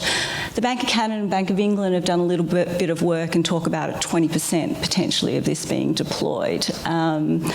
Jennifer, any thoughts on how the consumer looks and how much of this pool of savings could be spent? I'm almost always wrong on this topic, so it's an interesting one. I think that it would be really helpful to get a lot more data about who exactly is sitting on this money. We know that the Reserve Bank's done a bit of work around which types of households, and the information that I think we've had so far is that it tends to be the wealthier, older households are the ones that are sitting with this on their balance sheet still, and arguably they're the ones who are least likely to spend it down. So it'll be interesting to see how that plays out. I would imagine that given some of that cohort is more likely to be the ones who are holding mortgages and property assets, that perhaps they might be forced to spend some of that down if we see some repayment increases over the next few years. But look, it's tricky. I think there's a big consumer confidence piece that we have to wait and see how that plays out. I keep saying the big spending boom is going to happen. No, it's never going to happen. And it seems to always go against whatever I say, so I shan't put a prediction on it. But I think that it's been a little bit more sluggish than perhaps the government would like at this point. Sarah? Yeah, I think probably another facet of this to keep in mind is that in terms of consumer growth driving the economy this year, we don't necessarily need to see a big spend down in that stock. We're starting from a position where we've all been saving at a much higher rate than usual because we've not been able to go out. So third quarter, the savings rate was 20% household savings rate. Pre-COVID, it was 7%. So just getting back even towards that level, that gives you a really strong tailwind for consumption. So unlike Jennifer, I'm quite cautious on the actual spend down of those excess savings. I do think they've been accumulated by wealthier households who have a much lower marginal propensity to consume from that pot. But we don't necessarily need them to.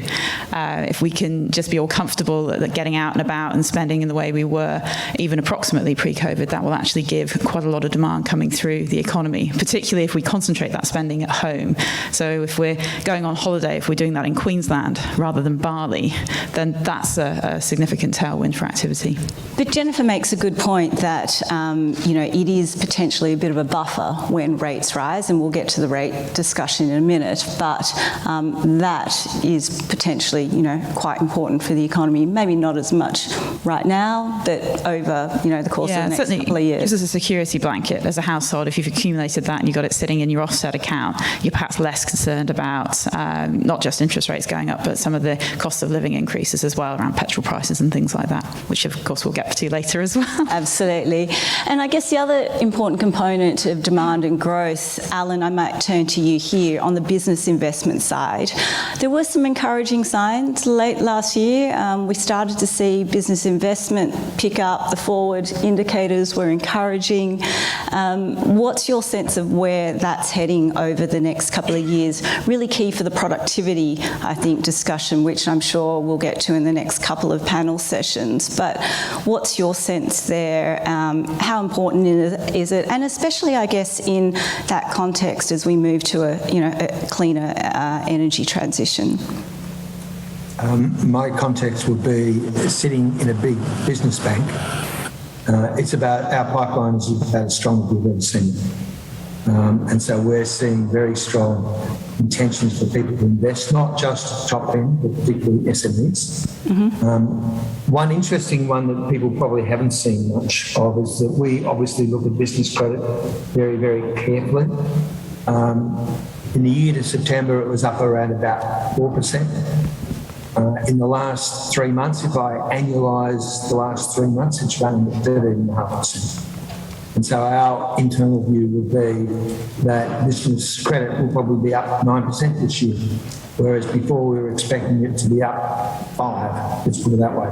So I think the pipeline is really good. I think it will help on productivity.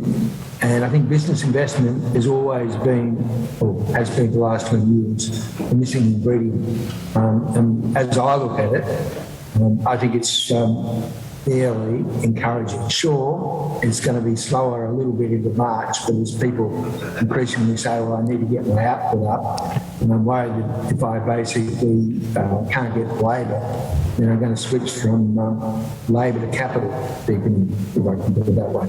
And so I'm pretty optimistic about business investment. So we have something like 10, depending on where you go to, you could get as high as 15.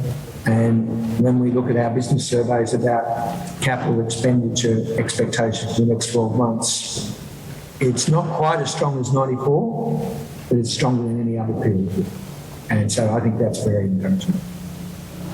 Encouraging signs. So again, a fairly optimistic outlook here for investment. You overlay that with consumption. Where could some of the weak spots be? And maybe this is where we can start to bring in the discussion on housing. There were a couple of questions that came through in the previous session about house prices. And, you know, as we move into this higher interest rate cycle as well, we've had obviously incredible strength on the house price and broader asset front. Are we looking at a turning point this year? By how much? Any of you want to put a number on your expectations for house price downturn this year and next year? Happy to hear. I'll throw in a number. And look, we're obviously hot off a 22% increase in property values, 21% for the capitals, 26% for regionals. So they're incredible numbers, and around about 33%, I think, over the 2 years. So they're not sustainable. The question is, where will they settle back? Our median view is single-digit percentage increases in residential values this year, circa 5%, maybe 6% for regional property, maybe 4% for the capital cities, sort of extrapolating where the January numbers have landed. But then the big question is, will they go backwards in 23, 24 as the RBA hike, and by how far? Again, single-digit percentage falls, circa 5%, seem to be around consensus, and that's certainly some of the numbers we've been modelling. Australia's never seen nationally a peak to trough fall of more than 10%. Individual states and cities have, but not nationally, or not since the 30s. So it could be a fall of that magnitude, but it needs to be put in the context of rising 30% over the last couple of years. That would barely put a dent. Exactly. We would barely be back to where we were 6 months ago. Indeed. So the demand's still there, and we're just about to have international borders reopen as of Monday. That might add a little bit more demand again. So hopefully that softens the fall back down to earth. And you still see regions outperforming over the course of the next few years? Well, look, you know, having cited those numbers for last year, you look at January's numbers, and I think regions were up 1.8% versus capital cities 0.3%. So that trend has continued. I think some of that just comes back to relativities. The average cost of a regional property, what is it, 540,000 for capital, 780. Yep. And it's dangerous to talk medians, but that's a huge differential, and that to me would suggest that if we are to have a correction, a pullback, that it would be more pronounced in higher end properties than the converse.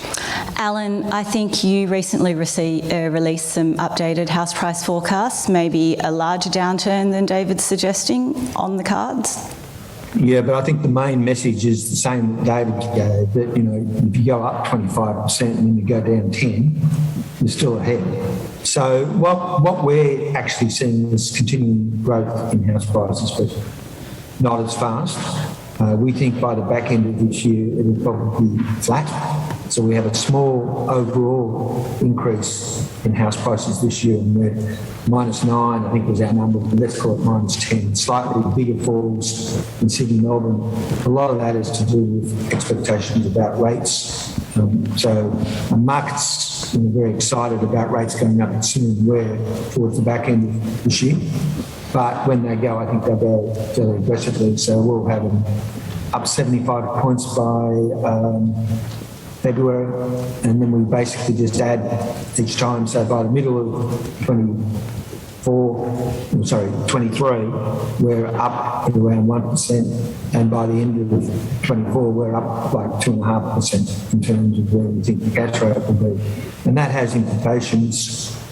One that we're looking at, this is not New Zealand, where 60% of the flow is in 1 year or 2 year lending, but a lot of people have taken 1 year loans, and when they roll off, that will actually be a bigger hit to their budget than what you might think if you just have a small increase in the cash rate, because people are going to be going off these 1% plus fixed loans into something significantly higher. So that's why we're a little bit more negative. But at the end of the day, up 25, flat to -10, we're still ahead. But there will be some people, obviously, who will have problems. And you bought at the wrong time and suddenly you lost your job. But from a systemic point of view, I don't think that's a big issue. So let's turn, there's a couple of questions coming through here. I just want to turn to the labour market. Really key, I think, for obviously the broader economy, definitely for policymakers, RBA in particular at the moment, very topical as we head into an upcoming election as well. So I think I'm interested in the panel's view of just how tight is this labour market? Are we almost at full employment? And what does that mean on the wages front? Because we have clearly heard the Governor in particular signal some uncertainty as to the pace of pickup in wages growth, and we are getting some questions coming through about when we'll see that pickup in wages. So a lot of questions there. Jennifer, I might turn to you first on some of those. Yeah, sure. Look, I think it's interesting because it feels as though we're entering into a massive experiment where nobody really knows what's going to happen. And I think the RBA has been really honest about that. They sort of said there's a lot of uncertainty, even though we're sort of expected to get below that 4% mark, which in, almost everyone is cheering about that. That's a great figure. But then to not see that wages growth, it kind of does lead to that little bit of, well, is it actually going to happen? And I think that the RBA has been pretty clear that they think, yes, it will. It's just going to take a while, that we have these lagging effects because of the agreements that people are on, because of the way that sort of works through the system. I think as well, in general, Australians are much more likely to hang on to their job and wait until they absolutely desperately need a pay rise to leave. I'm not sure what it is about people in Australia, but there seems to be a lot more loyalty to their employers than perhaps elsewhere. So I think that has an effect. So I think it's going to be some time, but I also think the RBA is perhaps being a little bit too hesitant about when that might come through, because the market, pretty much most of the economists that I read and the reports that I see suggest that we're going to see wages growth picking up a lot sooner than the RBA is saying. So no one really knows, but I'm sort of going with the Allens on this one and the Sarahs and so on, and to say that perhaps we'll see it sooner than the RBA is suggesting. Sarah, and specifically on some of the questions, how low can this unemployment rate get, and when do we see this turn in wages? Yeah, excellent question. And Jennifer's right to flag that it is uncertain. I mean, I think the unemployment rate at 4%, below 4%, is entirely achievable. Yep. If we look at where we are right now, and remembering we have lag data, but where the job ads data is and the vacancies, and also the churn rate that we can see going through the economy, the great resignation, for me, that's actually more a great job switching. Most people that are resigning are going to a new job. They're not exiting the labour force. That churn is important because it suggests we should get the unemployment rate down. It's also how you can get wages growth through the system. There's actually really strong correlation between the proportion of people changing jobs and what happens to wages growth, particularly in the private sector, where you are able to bargain pretty much instantly. So for me, what I'm going to be watching through the wages data is what's happening to that private sector component, because that's a bit the canary in the coal mine, that the agreements, the national award, they will catch up with that. But that's the sign at the margin of what's going on in the labour market. And I have to say, I have sympathy with the RBA. It's hard, it's uncertain, and we don't know because we've not really been in this situation before. But I do think they're being a bit cautious, and it will be sooner. We get wages data actually next week for the December quarter. I think we'll see another step up then in the number.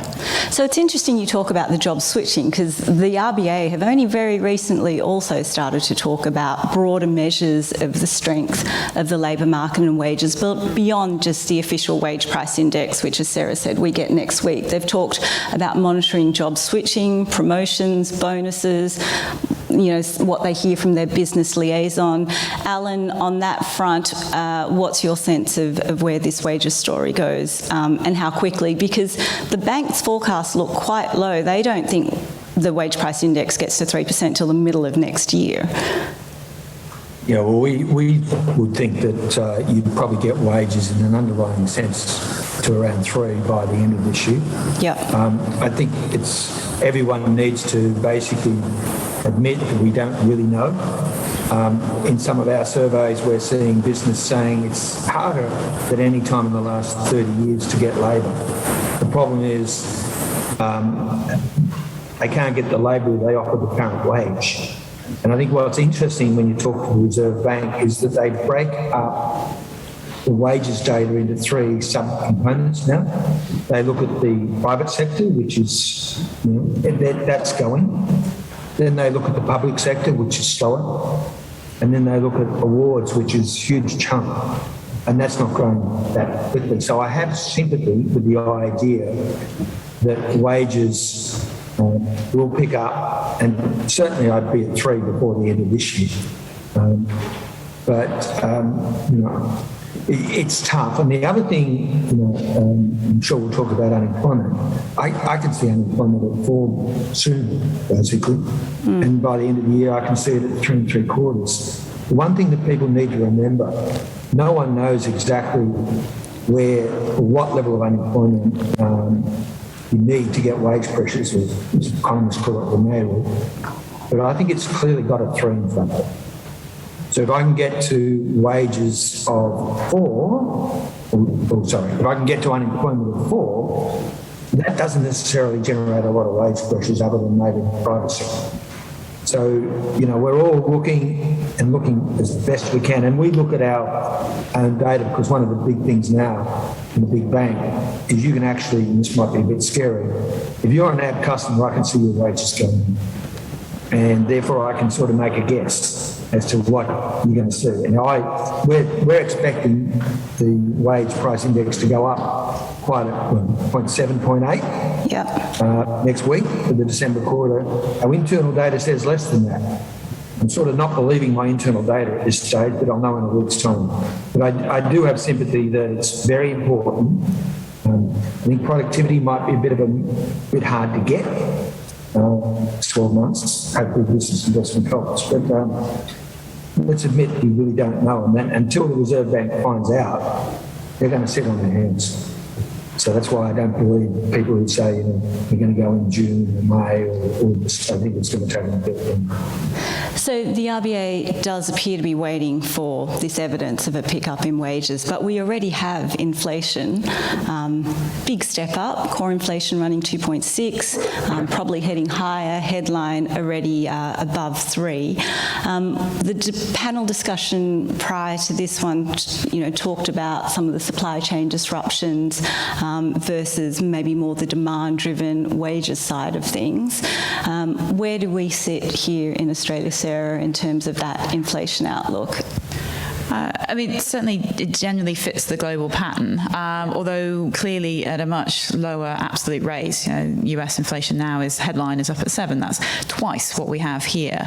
And I think there's a few reasons for that. There's commonalities. We're buffeted by at least some of the commodity price moves, although some of the fuel price moves were actually pretty protected by natural gas prices in Europe. That's a pretty scary chart to look at. It explains the vast majority of the inflation that they're experiencing at the moment. We don't have that here at all. So there are some key differences there. We are also buffeted by those supply chain issues, although it looks like there's some good news coming through. The Omicron having much less of an impact here, generally true globally, and so supply chains in Asia have not been anywhere near as badly affected as they were at previous points in the pandemic. So actually, if you look at shipping costs and other costs, they're starting to stabilise, which is very good news. So in terms of inflation, they're going to start dropping out of the basket as we get towards the end of this year. So those global shocks and shifts are still there. I think the key thing that's different here with the rest of the world domestically does come back to the labour market. And it really does come back for me to actually labour supply and the delay in pressure on wages. What's fascinating is if you look at the UK and the US and other countries, they have genuinely lost workers from their labour force. Maybe it's long COVID, more people deciding to retire, up sticks and give it all up. A few different reasons, and it is a puzzle, to be honest with with you, I've been thinking about it and trying to work it through. But the upshot is we do have a more flexible, larger labour supply relative to pre-COVID compared to those other countries, and that is dampening those wages pressures and therefore the domestic pressures. So I think it's going to come through. I think we will see an acceleration. I don't think anyone's going to argue with that. But I don't yet think that we're going to be getting to where the US and the UK and other parts of Europe are in terms of inflation. To pick up on that thread, the labour supply, David, I think you were talking about, the opening up of borders and potentially what that means. How are you thinking about the potential labour supply coming back on stream, whether it's the international students, the specific skills, that broader population story? How does that labour supply dynamic play into your thoughts around the labour market, and particularly in the regions? Yeah, and clearly being without access to offshore workers for 2 years has had it's been a unique impact. It would be wrong to think that that's a good thing because we've got lower unemployment. We need to reopen that as quickly as possible, and hopefully that will go smoothly starting Monday. Certainly with respect to regional vacancies, pre-pandemic they were running around 35, 40,000, they're now up at 70, 75,000, and the regional unemployment rate is 3.8%, so we're below 4% already. So it pretty much meets the definition of full employment. Going back to the core of the crux of the issue is, will we get the wages growth, and therefore what will that do to the inflation rate? I'm a little more optimistic that we will see 3% wages growth even prior to the end of the year, and that's more so based on just the percentage of companies saying they're having difficulties accessing labour than simply the unemployment rate. But either way, that should feed through to a core or a trimmed mean, a CPI of 3.25%, and on that basis, especially if we do achieve wages growth of around 3%, now that's just short-term wages growth driven by tight labour markets. How we get sustainable wages growth, we'll come back to the productivity challenge, but I think labour markets are sufficiently tight that we will see wages growth 3% fairly soon, and then that will ultimately feed through to inflation and the RBA's decision making. And let's get to the RBA. Jennifer, from, I guess, all your observations, and you see a lot of the forecasts from market economists, what's your sense now of where we're at in terms of the RBA debate? So just to put into context, the markets have got probably at least 5 hikes priced in here for Australia. It's about on par with what the market has priced in for the US. It's against that global backdrop of what is likely to be quite active central banks tightening this year. Yet the RBA continues to signal, I think the word they use constantly is patience. Patience waiting for wages to pick up, patience to see what happens with supply chains and disruption. They want to be patient. The market is testing them enormously on this patience. And I'd say most forecasters, including ourselves, expect several hikes from the RBA this year and more next year. So Jennifer, where's your sense of when you look across and see all the forecasts? Yeah, look, the RBA is probably one of the most patient institutions in the country at this point, I would imagine. It does seem as though they're out of step with pretty much what everyone else is saying.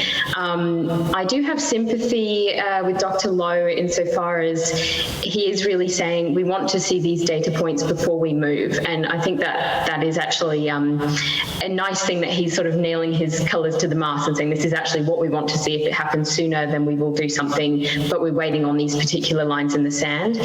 I think, though, that determining when those lines are going to be reached is where there seems to be some really wild disparity with the reserve. And I think, to a broad extent, it's difficult because even when we're writing news articles for consumers, we're telling them wildly different things all the time. We've had the RBA saying we're not going to do anything really in our central scenario until 2024, which in journalese turns into the RBA promises they're not going to move until 2024. 2024, which isn't quite what they said. And then you sort of see these different messaging coming out over time. And that subtlety is very obvious to economists, but not very obvious to the general public. So I think that ultimately the market and the economists are often right compared to the Reserve.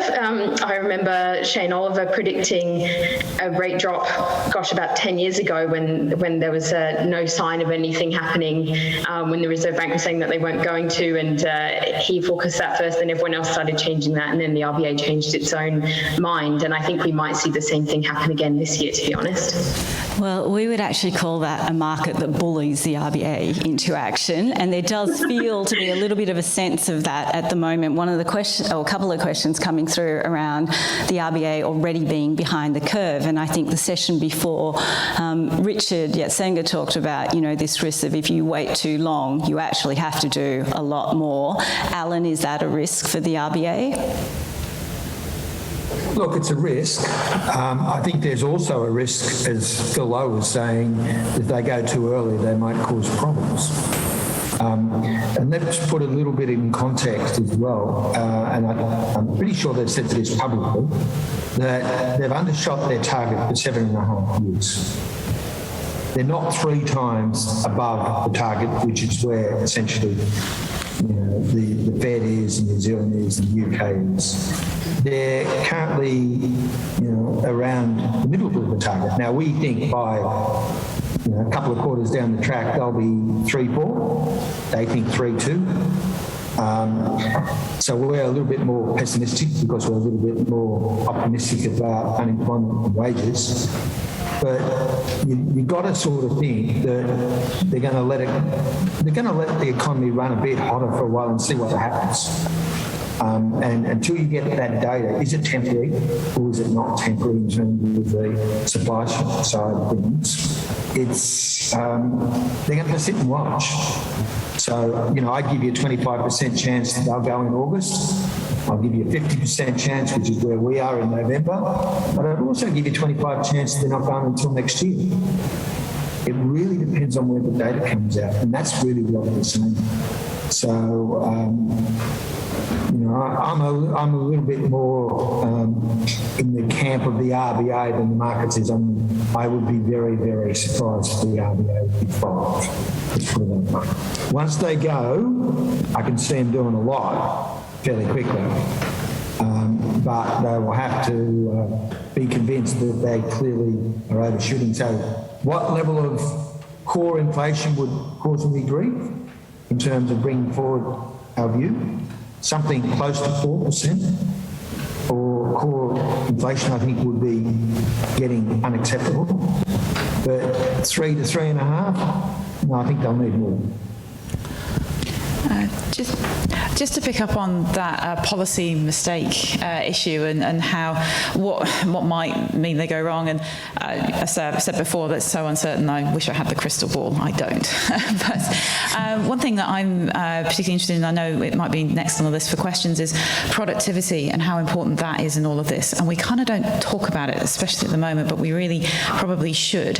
When we talk about sustainable wages growth of 3.5%, what we mean by sustainable is wages growth at that pace, but inflation hitting 2.5, thereabouts. The difference between those two then has to be productivity. Where this could be challenging and difficult is if I look over the last decade or more, we've really struggled with productivity. And so if we're not able to generate that in the economy, and this opens up all sorts of questions around how we get that productivity growth up, then the potential policy mistake is that we wait and look for wages at 3.5. But actually that means inflation is then operating above target because we haven't got the productivity growth. So I think that's actually a really crucial question in all of this. We don't know productivity. We don't know the net impact of some of the things the pandemic has brought us in terms of work from home. I can see some gains to that, but I'm not sure they all accrue in terms of additional output. That, I think, is a really important point. I'm sure the RBA are discussing behind closed doors in great detail because they know this too, but that's something we're going to have to really really watch over the next couple of years when we talk about sustainable, what can we achieve for wages given that backdrop. And it's the sustainable productivity of Exactly. 1% plus. I Yep. mean, it would be a very poor outcome if it was below that and we had to lift rates. It would be a different outcome. We'd be in a different world to what we think we might be able to achieve, or at least certainly what Dr. Lowe would like the economy to achieve. He's pretty clear that that's what he wants to see. Yeah. David, you wanted to add? Oh, just with the RBA's timing, and I agree with the points that have been made. It is a unique environment, so we just don't know, they don't know, and they've been very upfront. They haven't got any comparable data or scenarios to help with their modelling. But it seems to me that a number of the arguments the RBA have presented as to why they're in no rush, for mine, they're better arguments as to why they should stop at neutral and not go beyond to tightening. But they don't convince me as arguments as to why we shouldn't get to neutral in the first place, given we're only down at 0.1 because of a once-in-a-century pandemic and needing to deal with that, and given how close we are with 95% vaccination rates to being in a sort of a living with the virus scenario rather than being in a pandemic. To get behind the 8 ball on that basis, it appears to me it's a risk-reward scenario that comes with a reasonable degree of risk to really be focused on full employment at the expense of the risk of inflation getting out of control. So again, I would see all the arguments that have been presented as reasons to just get to, say, 1 1/4 and get there quite quickly and potentially wait, but not reasons not to start, say, by August. We'd agree with that. And I think what comes out of that observation as well, David, is where do we think neutral cash is? And also in that context, where is terminal cash this cycle? Where is it likely to peak? Mindful that households are carrying a much larger debt burden than they have. So, Alan, I think I heard you say earlier you think cash is heading, RBA cash rates heading to about 2.5% in 2024. Was that correct? Yeah, that's basically right. We don't sort of believe in negative real rates. So inflation's around 2.5. I'd say at least you need to get to would be 2.5 cash. And that's consistent with what the governor suggested, a desire to get to real positive cash rates. Is 2.5, in your view, when you think about debt servicing in particular, is that on the tighter side of neutral? I actually think it's around neutral, to be brutally honest. We've obviously got to withdraw some fiscal stimulus at some stage, which is probably not going to happen running into the election. Or well, actually it will, unless they come out with a new job seeker, which I don't think they will. But to me, and again, this is one of these subjects that we just don't know the answers. It used to be that we talked about neutral cash at around 3. But in these days, it's very uncertain. I think if you get to 2.5, as long as the offset, if I can put it this way, to having to pay a lot more, is hopefully by then unemployment is well and truly below peak. The people will have a lot more money coming in, and so I think that's doable. So, but I don't have a crystal ball, unfortunately. Sarah, peak cash this cycle? I'd say less than 2.5%, so I'd agree possibly with that. we're a bit close together on this. I think for me, in terms of what determines that and terminal cash rate or equilibrium real rates, there's actually, I think, global trends as much as domestic trends which have really depressed that rate. Again, looking over very long periods, certainly since the financial crisis. The point I was talking about, productivity, is definitely one of those in terms of the pace of sustainable growth. I think there's also weakness, general weakness that comes through from an ageing population. And again, globally, as much as here, relatively high rates of leverage, which was one of the discussion points in the previous session. So I think there's a lot of structural features, actually, that are really pulling down and giving us an equilibrium where there is a glut of savings in the global economy that needs to look for a home. And in that kind of environment, you need low interest rates to equilibrate the system, and central banks can't fight that. So for me, yeah, it's much much lower. I'm not sure I can give you a precise number, but I don't think it's 2.5. Okay.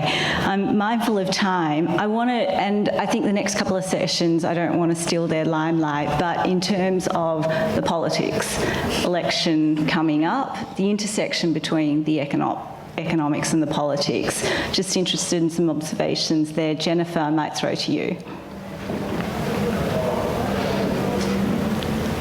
Sorry, just fixing my mic. Look, I think this is going to be a very, very difficult time for the government, because I think as Alan was sort of alluding to, yes, there will be a sort of tightening of how much is being spent just by default of not needing these giant stimulus packages, but it won't be any kind of austerity budget at this point. And I think that when you're putting out a budget ahead of an election that is going to be pretty tight, you obviously don't want to upset anyone too much. Now, what I would say is that one of the big things that I've been really disappointed in on both sides of politics is the lack of discussion about longer term issues, things like tax reform. We've written about it extensively, and the need to start considering what we do about the giant deficit, what we do about the increased spending required for aged care, for things like defence, stuff that's getting baked in now. And we're starting to see that there's debate within the current government about different spending measures that may arise for the upcoming budget. I think this week it's been about the lower middle income tax offset. So we're having discussions about those sort of immediate pressing issues and the effects that they're going to have in the short term. But getting the discussion to anywhere long term isn't happening on either side. And I think that that is going to be a feature of the upcoming election, that everyone wants to talk about the very short term, the pandemic, and the sort of projects that they're going to do straight away, and nothing beyond that. And I think that that's, a pretty disappointing place to be at this point after 3 years, when the public has seen actually really open to new things, and the government has shown that it's willing to do things when it's necessary and to do policies that it wouldn't necessarily have otherwise considered. I was sort of hoping that at this point in the process we might be willing to talk about slightly more radical things for the future. Alan, any observations from your side? I wouldn't disagree with what Jennifer just said. Many years ago, I used to run the forecasting and modelling area of the Australian Treasury. And whenever we had an election, we had a blue book and we had a red book, and I hear they've still got them. I don't remember ever seeing anything that was much different. And you're going to hear very different views about their policies on each side. I would be very surprised if they're actually going to be that much different. And so that just says to me, we're going to have another election where whoever gets in, nothing's really going to change much. And so that's my sort of bottom line. A bit boring, and you certainly won't hear that from both sides of them saying, vote for me and I'm better, or I'll do innovative things, or I'll repair the budget, or whatever. My long experience says very little difference. Okay, I am just going to wrap up with one question that's come through that's gotten a lot of votes. But before I do, can I just remind everyone that there was a poll question, if it's popped up on the Pigeonhole app, if you want to head to that quickly, and we'll see if we can get some consensus on the most important issue. But in terms, there's a question coming through really around this focus on a gas-led recovery. Is it a bit, that focus, is it a bit of a wasted opportunity to leave behind fossil fuels and really double down on proper clean energy, really clean energy resources and exports? So should we be looking at other alternatives? Anybody want to take that question? I'm happy to take as a general response. I think clearly the way the climate change narrative and political will has shifted in the last couple of years, and Glasgow COP26 was a clear example of that. I think that what we can expect is a much more holistic approach to energy specifically, but climate change policy more generally, and that will have implications right across the economy. There are going to be winners and opportunities that come out of that, but also challenges that will have to be faced, and I think that that's something that hopefully over the coming years, certainly this decade, that we can get a bigger framework of that put in place, and that will allow businesses and the government to really understand the environment and to take maximum advantage of that for Australia. So what that means specifically for natural gas and for other sectors, it does obviously depend on the policy decisions that are made, but I do think that there is a shift there that was highlighted in the previous session. And I was just going to say, over and above that, the common theme it seems to be around productivity. Just an observation that irrespective of who wins the election, the Productivity Commission, I think, have got their 5-year plan coming out, 5 years on from shifting the dial. So whoever is victorious, as long as they have a good look at the Productivity Commission's recommendations, that will give us a good chance of achieving the productivity uplift that we need. Indeed. I think we are close to time. Have we got a consensus on that poll question? We can pop it up. There you go. Labour shortages and supply constraints, overwhelmingly the key issue, and we hear that consistently from businesses, small, medium, large. I'm sure you've all had that in your interactions. So very significant. Interestingly, inflationary pressures less of an issue in this session, the domestically focused session versus the previous session. So I think that's interesting as well. So overwhelmingly labour market. Okay, I think we are taking a break for about half an hour before we reconvene for the next session that Jared Ball, CEDA's Chief Economist, is chairing. He'll be able to pick up, I think, some of the threads on the policy front and the challenges. But can you please put your hands together to thank our fabulous panellists and all the insights today.